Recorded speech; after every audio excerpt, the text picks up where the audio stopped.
Alors, bonjour à tous et à toutes.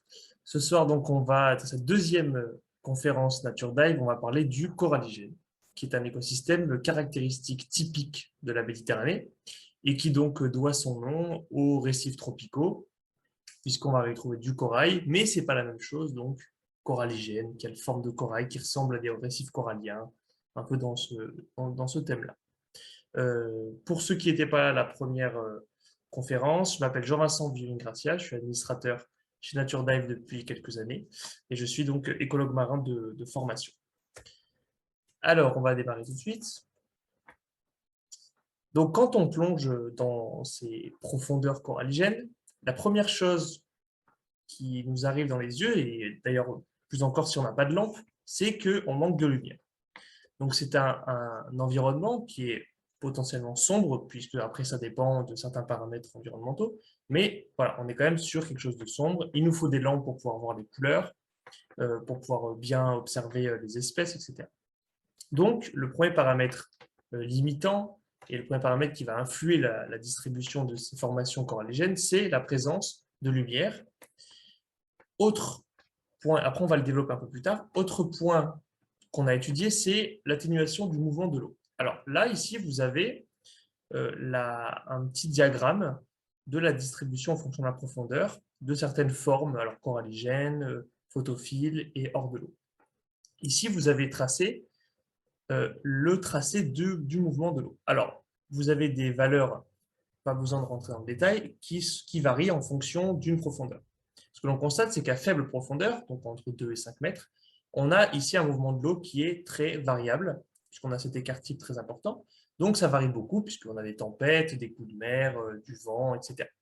Et ce que l'on constate, c'est qu'assez rapidement, arrivé à une dizaine de mètres, on a comme ça une atténuation et une stabilisation du mouvement de l'eau. Donc, les conditions de courantologie deviennent stables. Alors, la première limite que l'on peut poser par rapport à la position du coralligène, c'est celle-ci, donc le début de l'arrivée au plateau. Et ensuite, on a une deuxième limite qu'on peut poser, c'est le plateau lui-même qui démarre. Et ce que l'on constate, c'est que ça coïncide au niveau de la formation coralligène avec deux parties, puisqu'on va le voir plus tard, le coralligène est en fait en deux grandes parties. Une qui est celle que l'on connaît dans la majorité des cas, et une autre, déjà une première que l'on va découvrir, qui est en fait distribuée entre la fin des herbiers et le début du coralligène que l'on connaît. Il y a une petite partie qui est le pré-coralligène, et en fait, il y aura une troisième partie que l'on verra plus tard, qui est très localisée. Mais en tout cas, l'atténuation du mouvement de l'eau au niveau du paramètre environnemental, c'est qu'on a une stabilité qui, par contre, très localisée, peut être différente, ce qui explique une certaine hétérogénéité du milieu. On voit bien qu'au niveau coralligène, ce n'est pas tout pareil. On a la présence ou l'absence de différentes espèces, on a la présence ou l'absence de différentes structures de la roche, selon les profondeurs, selon la localité, même à la même profondeur, on peut avoir des différences. Ça, c'est dû aux paramètres de lumière, de courant qui peuvent très localement être différentes. Je vous ai fait ici un petit résumé des paramètres environnementaux de ce biotope, donc de ce milieu. Ce qui nous intéresse ici, d'abord, c'est l'irradiance, donc c'est la pénétration de la lumière.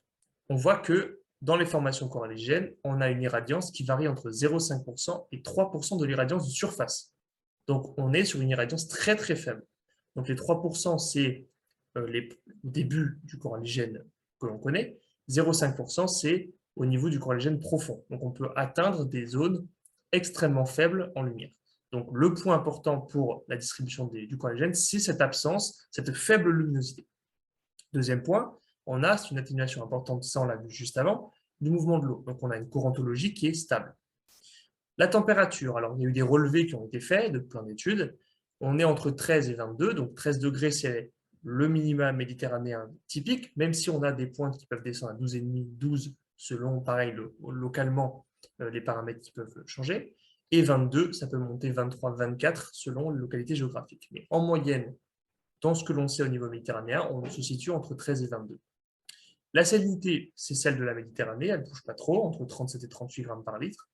La profondeur, du coup, est entre 20 et 120 mètres, avec aussi des possibles exceptions. Par exemple, à la sortie du Rhône, on peut avoir des formations coralligènes à 10, 12 mètres de profondeur, parce qu'on a une opacité de l'eau qui fait qu'on a une diminution rapide de la lumière, donc début des formations coralligènes, mais c'est très localisé. C'est vraiment dû au fleuve qui vient déverser du sédiment et plein de choses qui fait que voilà, très localement, ça va changer. Mais en moyenne, on est entre 20 et 120 mètres pour les coralligènes profonds, voire un peu plus, selon si l'eau est très transparente et bien pure, et donc on a une lumière qui arrive quand même à descendre un peu plus profond.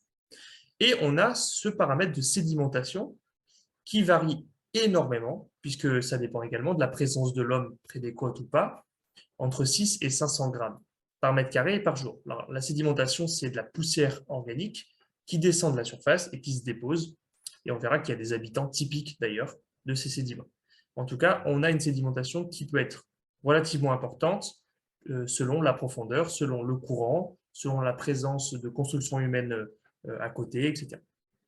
Donc ça, c'était un peu le résumé. Il y en a un autre de paramètre qui est intéressant, qui avait fait l'objet d'une étude il n'y a pas longtemps, c'est la qualité de la roche sur laquelle se développe le coralligène. Alors ici, vous avez une formation coralligène sur support calcaire. Donc on a une roche organique, carbonatée, donc plutôt friable, facilement perçable, c'est facile de faire des trous sur ce genre de roche.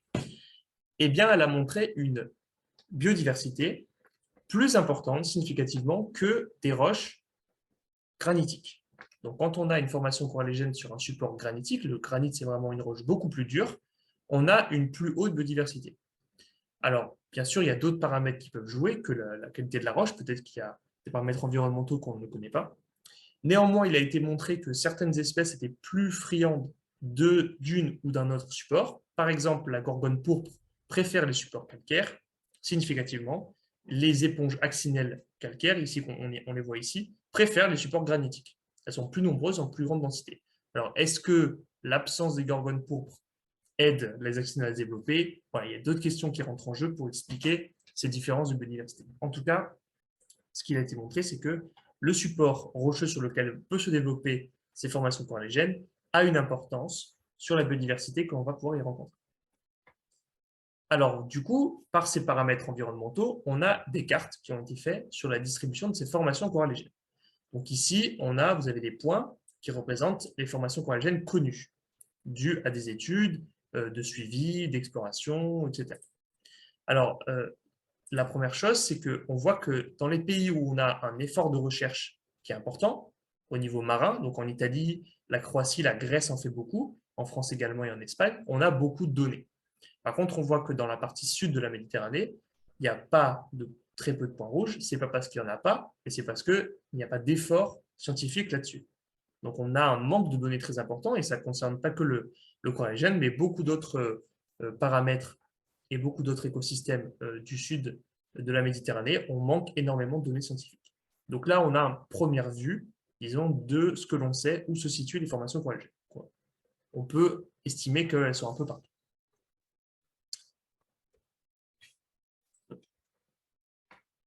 Alors, autre chose quand vous plongez, quand on plonge et qu'on va observer, on peut voir aussi deux façons, disons, dont se développe le coralligène. La première chose, c'est les rebords.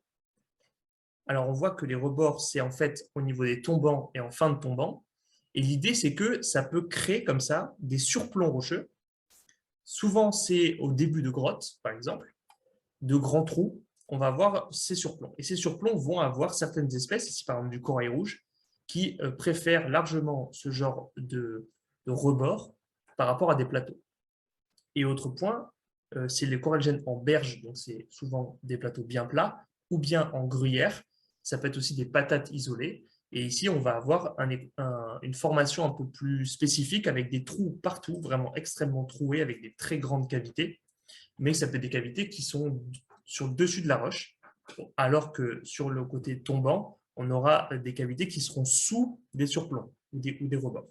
C'est ça la différence entre les deux. Donc on a ici une notion d'obscurité qui peut se mettre en place, alors qu'ici, de l'autre côté, on a plutôt de la lumière qui va passer un peu de partout. Donc voilà, encore une autre façon de voir le coralligène. Pour l'instant, on n'est que sur le milieu, et ce milieu, il est construit par des algues rouges calcaires qui sont les bioconstructrices fondamentales de cet écosystème.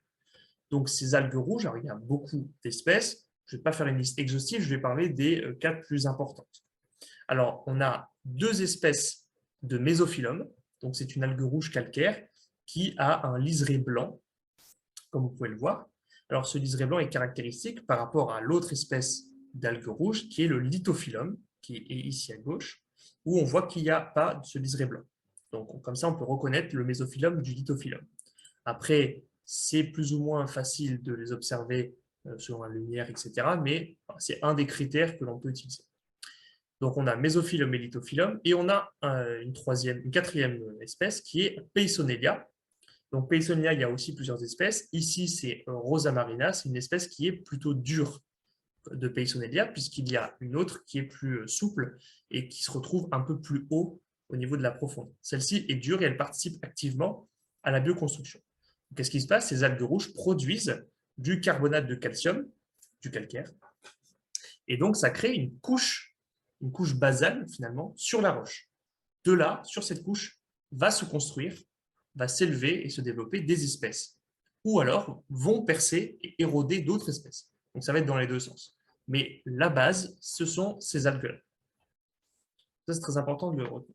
Donc, si on prend les deux informations, l'information des algues et l'information des conditions du milieu, on peut en sortir une définition du corallagène qui fait consensus actuellement, qui est celle de Ballesteros de sa review de 2006, très grande méta-analyse. La corallagène, c'est donc un substrat dur qui est d'origine biogénique, donc produit par des algues calcaires encroutantes, donc on les a vues, c'est des algues rouges, et qui poussent dans des conditions de faible luminosité. Comme je le répète, la luminosité est ici le paramètre limitant sur le développement des formations coralligènes. Donc ça, c'est la définition typique des affleurements coralligènes, qui vont, du coup, ça va nous permettre de construire maintenant toutes les espèces qui vont pouvoir se développer dans ce milieu particulier. Donc, si on a un premier dessin de cet environnement, on a donc cette couche basale d'algues rouges rosées. Donc, on a ce lithophyllum et mésophyllum qui se développent, de la Peissonelia par endroits, sur une roche qui peut être plus ou moins percée, avec des micro-habitats à l'intérieur. Donc, tout un ensemble de galeries, de trous, où plein d'espèces vont pouvoir, soit c'est elles-mêmes qui les ont créés, ces trous, type celle-ci, la pétricole, lithophage, soit c'est d'autres espèces qui les utilisent comme galeries ou pour s'y installer, tout simplement. Donc ça, c'est là, disons, la base de cet écosystème. Alors, je vous avais parlé, quand on a parlé du mouvement de l'eau, qu'il y avait deux parties au niveau du coralligène. Et il y avait une partie qui correspondait à cette atténuation importante du mouvement de l'eau vers une stabilité. Ça correspond également à une baisse importante de l'irradiance de la lumière. Cette première baisse importante de la lumière correspond à la fin des herbiers de Posidonie. Et c'est la transition entre la fin de l'herbier et le début du coralligène. C'est ce qu'on appelle le pré-coralligène. Donc ici à gauche, vous avez un dessin idéalisé qui date de 85 des communautés de ce pré-coralligène. Donc on constate en fait la présence de beaucoup d'algues vertes, des algues vertes que l'on ne rencontre pas au niveau des herbiers. Des algues vertes particulières qui peuvent être plus ou moins d'ailleurs dures. On a la présence de beaucoup de nudibranches, de certaines espèces opportunistes qui vont utiliser les trous puisqu'on a déjà des roches qui ont été perforées. Donc on a déjà une base d'algues calcaires encroutantes, mais dessus vont pousser non pas des gorgones comme on le connaît ou d'autres choses, mais des algues vertes. Et ces algues vertes, ce sont ces deux-là. C'est la monnaie de Poséidon et l'Udotée. Ce sont les deux algues vertes qui constituent ce pré-coralligène. Alors, on peut en trouver un peu d'autres, on en verra sur votre photo d'après, mais ce sont ces deux-là qui sont typiques de cette transition entre la fin de l'herbier et le début du coralligène stricto sensus. Alors, voici une autre photo pour montrer cet étage-là, ce pré-coralligène. On voit qu'au fond, on a l'herbier qui s'est arrêté et on a le début. En fait, on n'a plus assez de lumière, les conditions environnementales ne sont plus suffisantes pour maintenir l'herbier tel qu'il est, aussi abondant et aussi dense. Et donc, on a un début d'autres algues vertes qui vont se développer. Donc, les Alimeda tuna, donc la monnaie de Poséidon, on la voit très bien, elle est un peu partout. Dessus, on a de l'Udotée qui est un peu en dessous, qui a une fronde pas aussi élevée que la monnaie de Poséidon. On peut trouver également des codiums en boule. On les retrouve un peu partout, les bérébasques. Ils vont aussi beaucoup se développer à ce niveau-là. Après cet étage-là, on aura tellement peu de lumière qu'on arrivera sur le coralligène stricto sensu. C'est ça qu'on va voir maintenant. Donc pareil, ici on a une vision idéalisée des communautés du coralligène et on a la photo qui correspondraient un peu à cette vision. Donc, on a beaucoup d'obscurité, des trous, comme on peut le voir sur la photo. On a la présence de gorgones, on les voit un peu partout. On a des poissons, des barbiers que l'on voit aussi sur la photo, des sards que l'on voit également sur la photo, etc., etc. Donc tout ça, on va les développer, bien sûr, quand on va étudier cette biocénose, donc l'ensemble des espèces qui vont vivre dans ce milieu. Donc on voit, on a ici une structure plus complexe, avec beaucoup de trous de cavités, de tombants, de plateaux, de gruyères, de patates isolées. Et c'est ça qui va forger un dynamisme et un relief très particulier du coralligène et qui émerveille beaucoup les plongeurs quand on le voit, parce que ça permet un peu des folies au niveau de la structure. Alors que vers la surface, on est beaucoup sur des roches plates ou des grosses roches avec beaucoup couvertes d'algues, mais c'est très homogène. Ici, on va arriver sur un habitat qui est très hétérogène au final, à cause aussi des conditions environnementales qui localement peuvent être différentes, même sur une même profondeur, à quelques dizaines de mètres près, ça peut changer. C'est ça qui est très intéressant.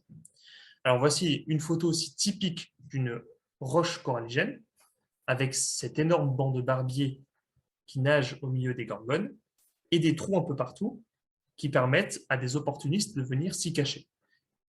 Et on a également quelques espèces dressées plus petites qui vont tenter de se trouver un espace pour pouvoir se développer. On a ici par exemple l'accinelle ou d'autres espèces, on va le voir juste après.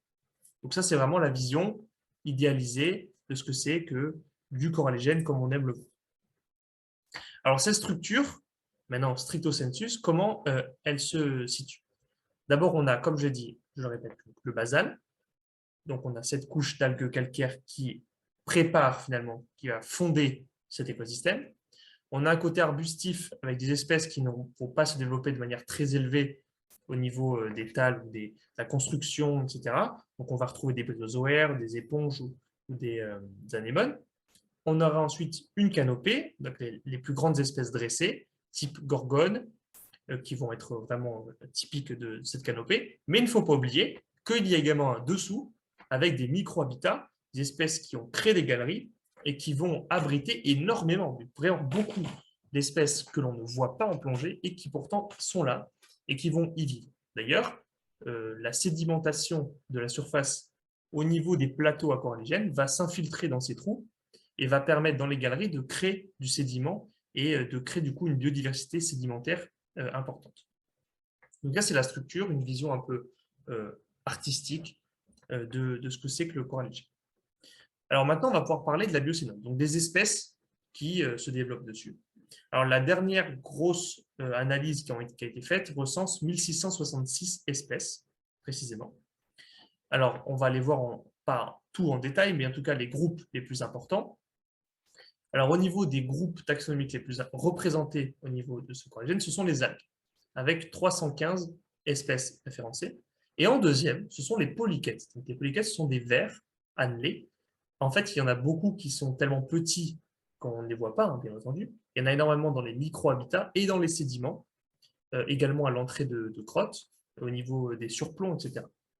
On a ensuite les bryozoaires, les éponges. Les poissons sont aussi très bien représentés, puisqu'ils sont à la cinquième place. Vient après les amphipodes, qui sont un type une famille de crustacés, et enfin les tuniciers, et après ça décroît assez rapide.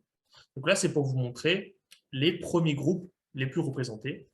Bien entendu, les algues sont les fondatrices, elles sont donc les plus représentées au niveau de ces éponges. Alors, on va catégoriser un peu tout ça. On va commencer par les invertébrés.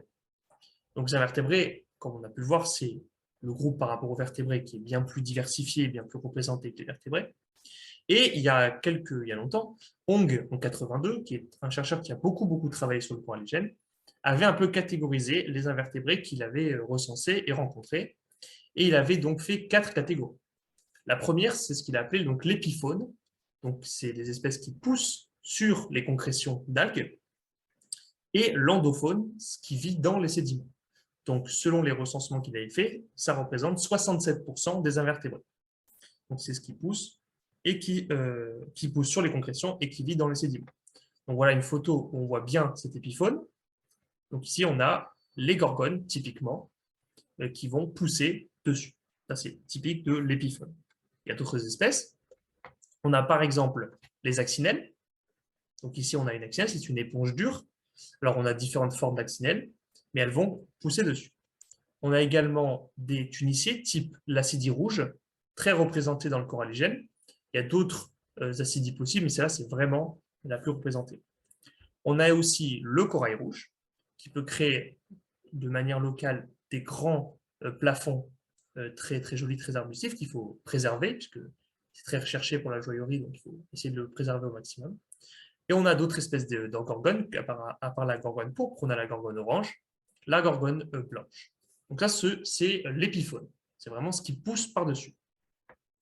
Deuxième catégorie d'invertébrés, c'est la faune qui contribue à la bioconstruction et qui consolide les algues. Donc ce sont des animaux qui produisent un squelette calcaire suffisamment dense pour avoir le même rôle que les algues finalement. Sauf qu'ils arrivent en deuxième. Ce n'est pas eux qui vont fonder l'écosystème, mais ils vont venir le consolider. Ici d'ailleurs, sur cette photo, on voit très bien la différence et le marquage très net entre le précoralligène, qui est en haut, avec ses udotés bien développés, et le coralligène en dessous, qui avec notamment le faux corail, par exemple, qui est ici, et toutes aux espèces d'éponges, avec par exemple ici une acidie rouge, qui ont commencé à coloniser.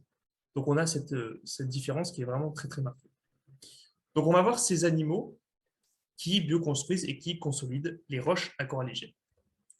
Alors on a déjà des bryozoaires type rose de mer qui vont faire des massifs et qui vont s'étendre potentiellement selon les espèces. Ça crée vraiment un squelette calcaire très important. Le faux corail en fait partie, ou alors le bois de serre aussi. On a également des anémones. Donc ici, vous avez l'anémone jaune encroûtante qui est là, qui va créer des tapis d'anémones jaunes et qui peut être d'ailleurs localement très, très, très, très dense. On peut avoir vraiment une roche complètement couverte de ces anémones où rien d'autre va se développer à part celle-là. On a aussi toute une série de serpules, donc ce sont des vers qui vont créer un tube calcaire.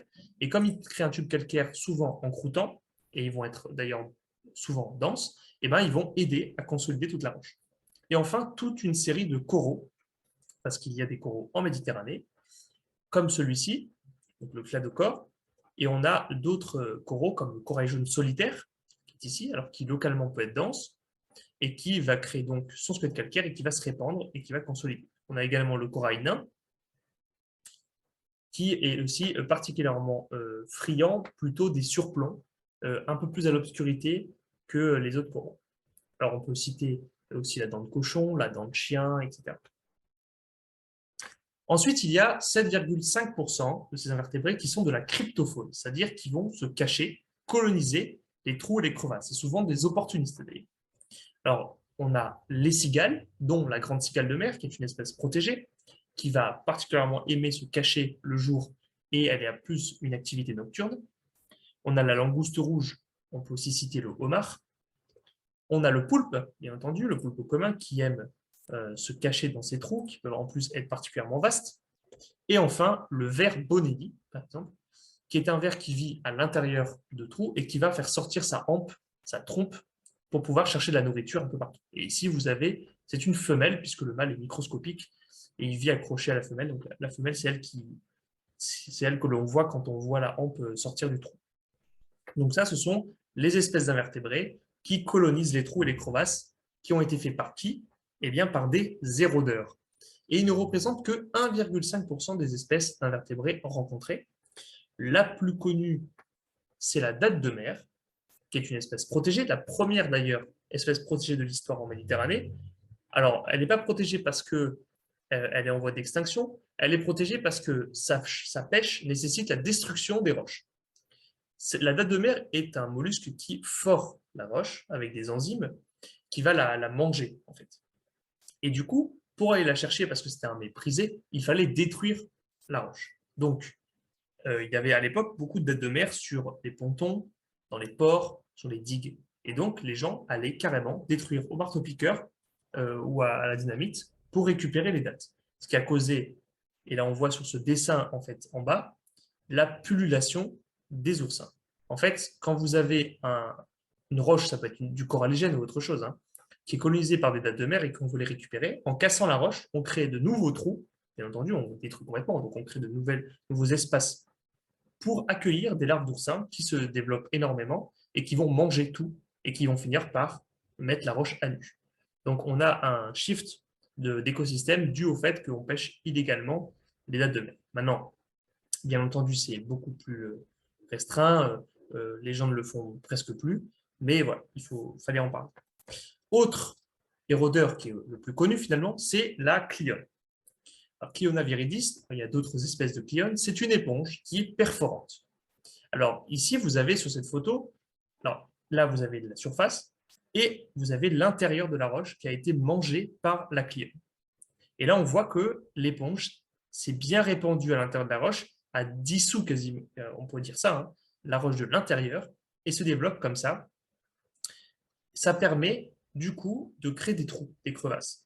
Donc ce que l'on voit, c'est des oscules, donc c'est le côté inhalant-exhalant de l'éponge hein, qui va être sorti. Ça peut être localement massif, on peut voir ici, hein, c'est rare de voir des canaux aussi répandus et aussi épaisses. Donc ici, il est bien distribué. Donc là, c'est vraiment la plus connue des canaux. Mais il y a d'autres érodeurs et il faut y inclure les brouteurs. Il inclut dans les érodeurs les brouteurs, qui ont un impact qui est plus ou moins important selon les espèces.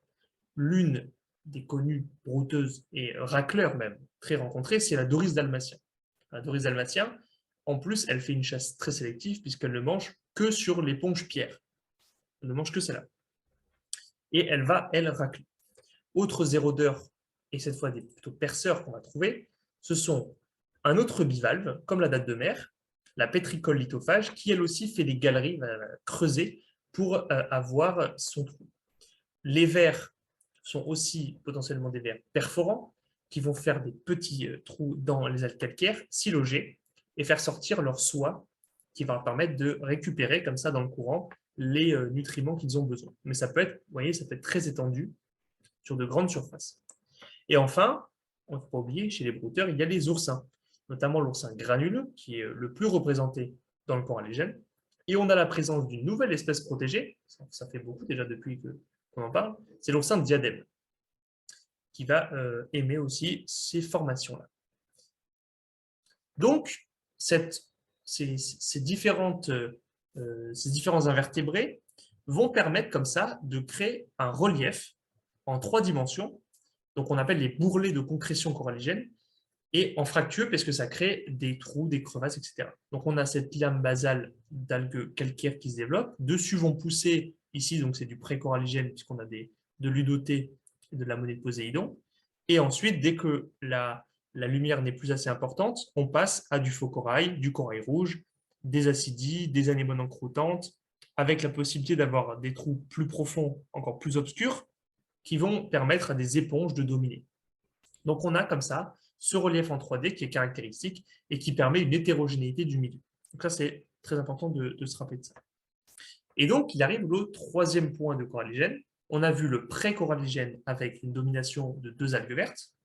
On a vu le coralligène stricto sensu avec la domination fondation par les algues calcaires encroutantes, puis l'épiphone, donc les gorgones, etc., qui vont pousser dessus. Mais il y a également un autre coralligène, c'est celui des grottes semi-obscures, puisque dans certaines grottes, donc on n'a pas des grottes partout, mais localement, si on a une grotte, on va avoir une diminution encore plus importante de la lumière, une diminution encore plus importante des courants, et donc les algues calcaires encroutantes ne peuvent pas fonder le milieu.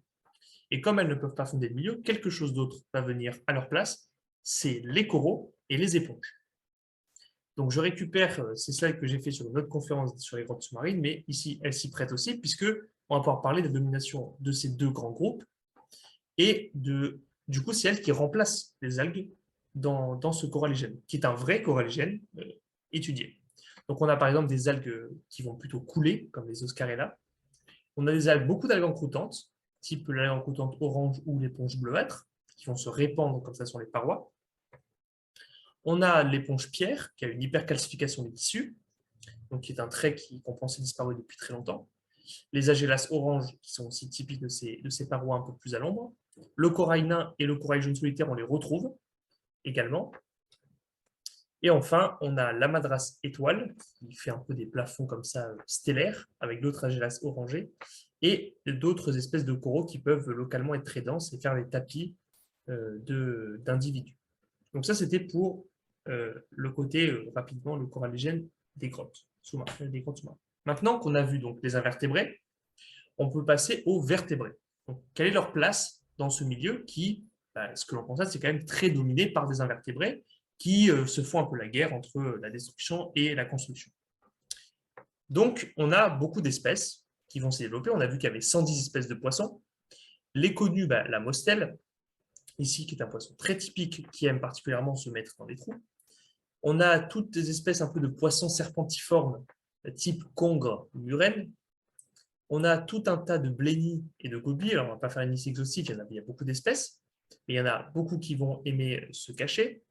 L'apogon qui aime les failles, les crevasses, les trous, qui va se mettre un peu dans tous les endroits ombragés. C'est un poisson qui est plutôt nocturne. Mais en fait, on peut là aussi catégoriser. Puisque chez les vertébrés, en fait, on a remarqué qu'il y avait 3 grands groupes au niveau du coralligène. Le premier, c'est les espèces qui vont être caractéristiques du coralligène profond. Alors, pourquoi? Parce que quand on parle de coralligène profond, on est en dessous de 60 mètres, 80, 100, 120 mètres. Et on a remarqué qu'il y avait des espèces de poissons qui étaient typiques de ces distributions profondes. Par exemple, la vieille coquette, le labréris et la cantolabre, qui sont vraiment très typiques que vous ne verrez pas ou très rarement au niveau du coralligène plus vers la surface, donc type 30 mètres, 40 mètres, c'est très rare, extrêmement rare, de pouvoir faire une photo de ces poissons-là. Autre groupe de vertébrés que l'on va rencontrer, ce sont les espèces qui vont couvrir en fait une large bathymétrie, qui vont se balader de 15 mètres jusqu'à 40. Ils sont aussi denses près de la surface qu'au niveau du coralligène vers les gorgones. Alors, c'est pas ça le problème. Donc, on a en fait toutes les espèces de sars. Majoritairement, le sars à museau pointu et le sars à tête noire, dont les bancs peuvent être denses, que ce soit à 20 mètres ou à 40 mètres. On a aussi le cerf en écriture et les girelles, la girelle qui va se balader comme ça sur la profondeur. Donc ça, on les retrouve en bas comme en haut, c'est pas un souci. Et le dernier groupe, c'est les espèces qui vont être plus abondantes dans le coralligène que dans les eaux peu profondes. Donc des espèces dont on va avoir une densité et une présence plus importante. On a d'abord tous les poissons de fond type rascasse, chapon. Eux, ils vont aimer, c'est des poissons qui sont à l'affût, donc ils aiment bien se poser, puis ils ont la couleur qui s'y prête aussi, et qui leur permet de se confondre avec le rose et le rouge que l'on trouve beaucoup dans le coralligène. Le cerran chevrette, un cerran typique des espèces un peu plus profondes à partir de 30 mètres. Également 2 espèces qui sont sujets à des moratoires, le corbe et le mérou brun, qui sont effectivement bien plus abondants dans le coralligène que dans les eaux peu profondes. Donc ça nous fait encore 2 espèces de plus protégées dans cet écosystème.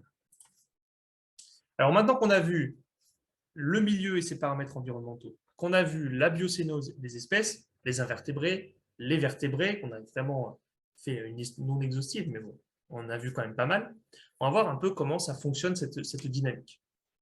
Alors ça, c'est le modèle conceptuel du fonctionnement de l'écosystème. En rouge, ici, le gros carré rouge représente l'écosystème du coralligène et il y a des apports extérieurs, bien entendu, puisque ce n'est pas un milieu clos. Donc, il y a des échanges avec l'extérieur. À l'intérieur, vous avez les différentes catégories d'espèces que l'on peut retrouver. Nous, ce qui nous intéresse, c'est les bioconstructeurs, donc les macrophytes type algues ou calcaire rouge, et les invertébrés qui vont aider aussi à bioconstruire le milieu et à consolider le milieu. Donc, bryozoaires, anémones encroutantes, etc. Qui vont se mettre sur le substrat et qui vont fonder le milieu. À côté de ça, on a 2 groupes qui vont venir faire la compétition avec elles. C'est les biosérodeurs et les brouteurs et les racleurs. Donc, ce que l'on constate, c'est que cet écosystème, sa dynamique, se situe entre les deux, entre une croissance et une destruction. La première, c'est la croissance. Donc, je rappelle, la croissance est due à ces espèces d'algues-là. Et je vais prendre, pour exemple, Mesophyllum alternans, qui est celle où il y a eu le plus d'études dessus. Au niveau de la qualité des données, je préfère parler de celle-ci. La première, c'est qu'elle a une croissance qui est très lente, entre 0,11 et 0,26 mm par an. Ça dépend de paramètres, etc. Bien sûr, après, il faut rajouter la croissance aux autres, avec les autres espèces, bien entendu. Ce n'est pas la croissance de coralligène entièrement. On le verra après la moyenne du coralligène, mais pour cette espèce, sa croissance se situe donc entre 0,11 et 0,26. Deuxième point, son âge se situerait entre 640 et 7760 ans, puisque ça a été une datation au carbone 14, donc plutôt précise. Il y a eu des projections qui tendent vers jusqu'à 9000 ans sur certaines formations profondes, qui donc grandissent bien entendu très très très lentement. Donc la datation au carbone 14 est utilisable puisque elle produit du carbonate de calcium, donc on peut l'utiliser pour dater au carbone 14. Derrière, on a la bioérosion qui va venir contrebalancer cette croissance. Les premiers, c'est les brouteurs type oursin granuleux. Alors, il a été mesuré que le taux d'érosion d'un oursin granuleux pourrait aller entre, on a en fait un taux d'érosion de ce carbonate de calcium entre 16 et 210 grammes par mètre carré et par année. Donc, c'est le taux d'un oursin. Et derrière, ça représente en fait 95% de la masse qui a été érodée. Donc, c'est énorme. En fait, ce sont finalement les oursins qui érodent le plus le coralligène. À force de racler ces algues-là, c'est eux qui en consomment le plus au niveau de carbonate de calcium. C'est incroyable. Et derrière ça, il y a les perforateurs, les perforateurs, les érodeurs, qui vont venir creuser la roche. Mais eux, en fait, si vous voulez, ils la raclent pas, ils la consomment pas, ils la dissouent, ils vont dissoudre et ils vont se mettre à l'intérieur. Et ben, on a un taux qui est entre 1,5 et 5,73 grammes par mètre carré et par année qui est érodée, détruite. Ça correspond en fait à 5% de cette masse totale. Donc, ce que l'on constate, c'est qu'on a une érosion qui est très variable si on est un perforateur ou si on est un brouteur. Point à retenir, c'est les oursins qui érodent le plus. Donc, cette dynamique, elle est en faveur, heureusement, de la construction. Sinon, ça ne fonctionnerait pas si c'était en faveur de la destruction. On a en moyenne des études entre 0,83 mm par an jusqu'à 1000 grammes de carbonate de calcium construits par mètre carré par an au niveau du coralligène. Toute espèce confondue, bien sûr, vous voyez que le range est très important puisque les paramètres jouent beaucoup. 0,83, c'est sûrement au niveau des coralligènes les plus profonds, milligrammes pour des ensembles qui sont très peu érodés, donc ça se construit très vite, il y a beaucoup d'apports nutritifs, etc. Contre ça, on a une érosion qui peut monter au maximum à 220 grammes de carbonate de calcium par mètre carré et par année. Donc on est en faveur, en moyenne, de la construction, heureusement. Bien entendu, tout ça est dépendant de paramètres environnementaux qui peuvent être très changeants, qui permet donc, je rappelle, une hétérogénéité du milieu. Donc cette dynamique, elle est dans une sorte d'équilibre entre construction et destruction et en faveur quand même de la construction. Alors je voulais finir la conférence avec l'impact des plongeurs sur le coralligène, puisqu'en tant que plongeur, c'est important aussi d'en parler, on est aussi acteur de tout ça. Il y a eu quelques études qui ont été faites justement sur des espèces bien précises pour avoir un peu une idée de l'impact.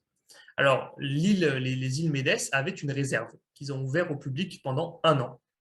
Et ils ont focus leur étude sur la rose de mer et ils ont constaté une diminution de 50% de densité des roses de mer en une seule année de plongée quand ils ont ouvert la réserve. Ça, c'est énorme.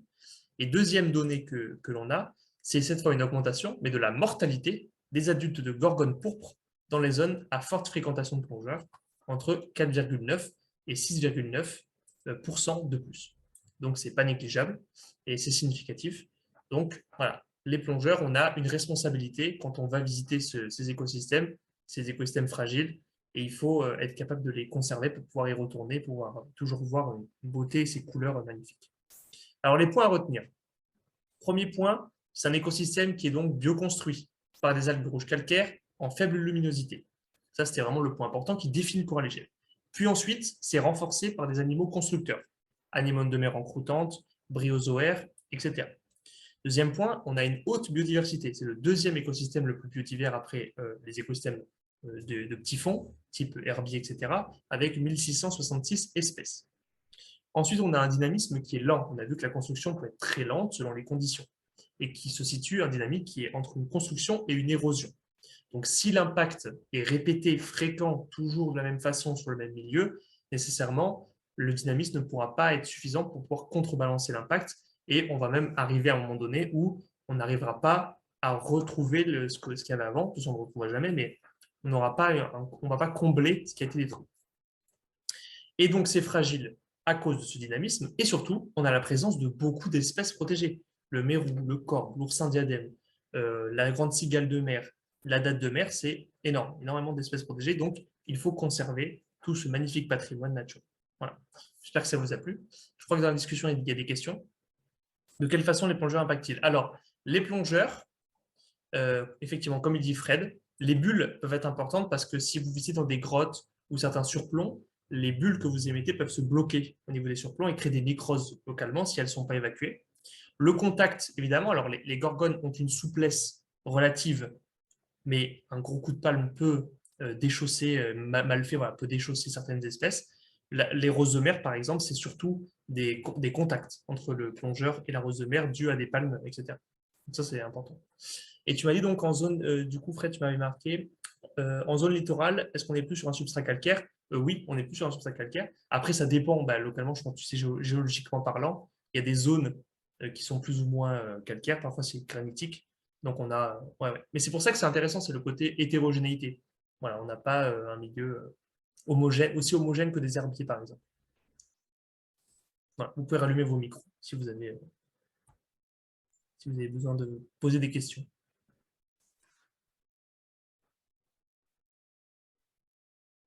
Est-ce que c'était clair? Très clair et extrêmement riche. C'était très clair. J'ai essayé de, voilà, de vous apporter un maximum de choses sans. On peut en voir continuer, mais déjà un aperçu, quoi.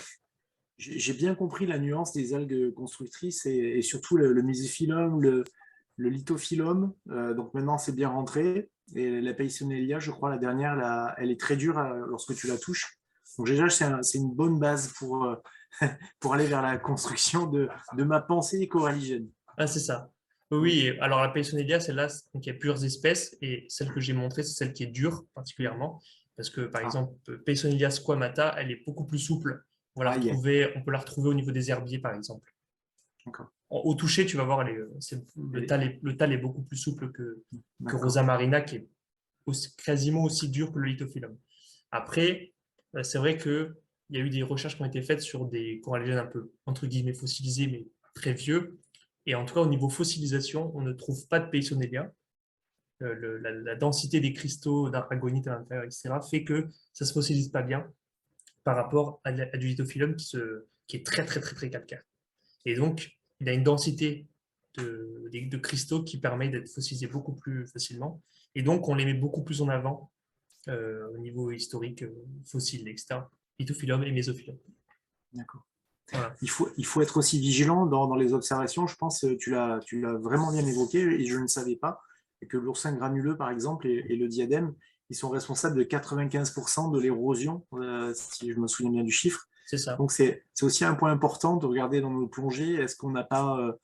Ça arrive rarement hein, qu'on ait une grosse population d'oursins granuleux, mais effectivement, c'est un bon élément d'observation. Après, de toute façon, les oursins ont un impact d'herbivorie qui est Ouais. extrêmement important. Et c'est justement le problème qui arrive quand on chasse à la de mer et quand on fait des trous. On sait qu'une population d'oursins, ça peut être très vite. Et très rapidement, on a le shift d'écosystème. Et on le voit très bien, par exemple, dans les forêts de laminaires au Canada, etc. Où si on pêche trop les poissons, et ben, ou on enlève trop de loutres, et ben, on a les oursins qui pullulent très très vite et qui détruisent la forêt de laminaire très très rapidement. C'est assez terrible. Donc là, on a encore la confirmation de ce pouvoir d'érosion et d'herbivorie qui est très très important et qui est contre-intuitif. C'est vrai qu'on pourrait penser que ce sont les érodeurs, Mm. les bioérodeurs qui sont les plus importants et en fait non, c'est des brouteurs.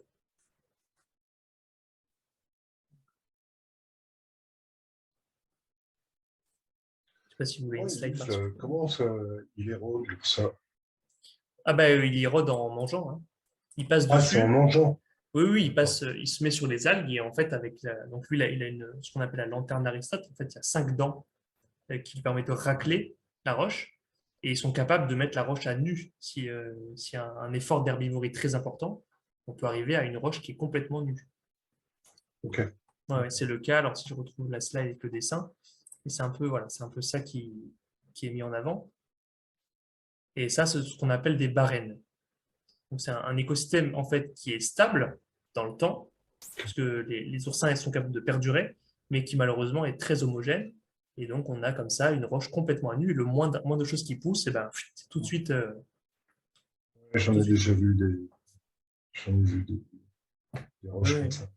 Et oui, c'est assez terrible. Il y a eu ce problème en Italie il y a quelques années déjà.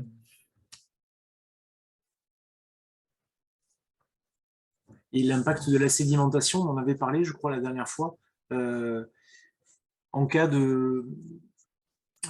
je pense notamment à des épisodes méditerranéens avec de grosses alluvions. Est-ce que on a déjà mesuré un impact comme ça sur des zones coralligènes qui sont près des littoraux? Ah, ça, je ne sais pas du tout si on a mesuré. Non, non, c'est vrai que je suis pas tombé je sur une pensais, tu étude vois, sur ça. je pensais bêtement avec la tempête Alex il y a, je ne sais même plus, il y a un an et demi maintenant. Voilà, ça a dû forcément, il y a dû y avoir un impact, une grosse sédimentation. Je pense surtout sur nos zones à nous, en fait, dans la partie est du département. Et d'accord. J'essaierai de trouver dans la Oui, littérature moi s'il y aussi. a quelque chose. Mais C'est après, c'est intéressant. vrai qu'on peut se dire de manière intuitive qu'effectivement, si on a un trop haut taux de sédimentation, ben, ça va étouffer quelque part les espèces qui ont besoin d'être Ouais, un peu en tout à fait. contact avec l'extérieur. C'est surtout, en fait, vu que c'est quand même un phénomène naturel et que c'est des organismes qui sont très vieux, je voulais voir s'il y avait des mécanismes, en fait, dans ma question, ma réflexion, de résilience, de résistance. Oui, Et, oui. tu vois, il y a peut-être un Ouais, je truc. vois ce que tu veux dire. Ouais. Je vais regarder. Peut-être, hein, c'est vrai. Hein. Il faudrait aller voir, effectivement. Je ne me suis pas intéressé à ça. Je ne suis pas Oh, tombé non, sur des publis sur ouais. l'impact. Je vais regarder, je note.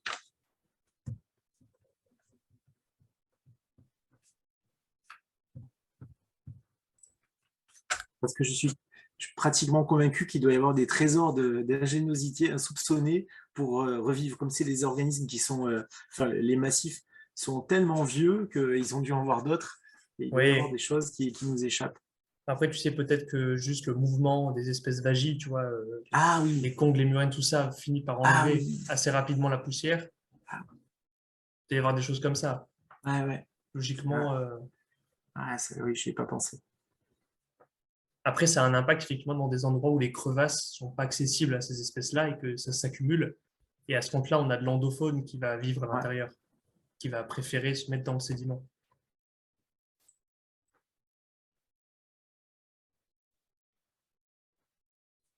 Bon, mais s'il n'y a pas de questions, ça a été clair pour vous. C'était super. Bon, ben écoutez, merci beaucoup alors. Merci à toi. Merci à tous. C'était super clair. Franchement, j'ai appris plein de trucs. Merci. C'est le bon rythme et énormément d'infos. Donc, vraiment sympa. J'espère qu'il n'y avait pas trop d'infos. Je me suis dit peut-être. Non, non, non. Puisque j'ai eu le temps de noter. Ah oui, donc. Non, non. En tout cas, Bon, tant champion mieux. du monde. Ouais. Champion du monde. Bon, ben, merci beaucoup alors. Hein. Merci Super. à toi, c'était super. Hein. Merci Jean-Vincent. Ce sera À disponible en bientôt, replay. Jean-Vincent. Ce sera disponible en replay. Voilà, si vous voulez le partager après, on mettra sur la chaîne de Nature Dive, la chaîne YouTube, on fera passer le lien. Super. Super. Voilà.